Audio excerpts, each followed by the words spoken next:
tere! Minu nimi on Tiina Vahtra. Ma olen õpetaja Eesti Loodusmuuseumis. Meil on siin väga vahva seenenäitus. Ma tean, et sa tuled ka meid külastama. Eesti Loodusmuuseumis näed sa väga palju erinevaid seeneliike.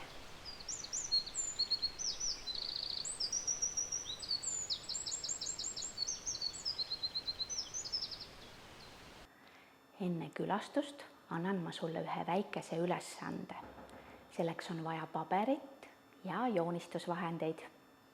Palun sulge oma silmad ja kujutle, milliseid seeni sa oled varem näinud või tead. Mõtle sellele, kas seen oli suur või väike, mis värvi ta oli, millise kujuga ta oli ning kus ta kasvas.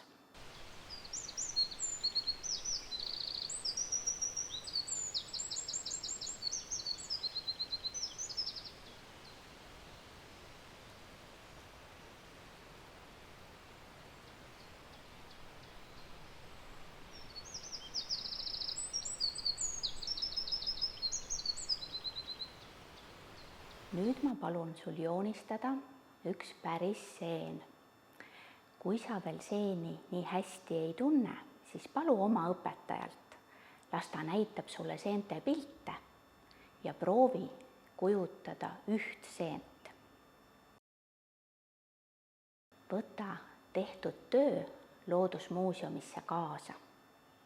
Kohtume sinuga näitusel.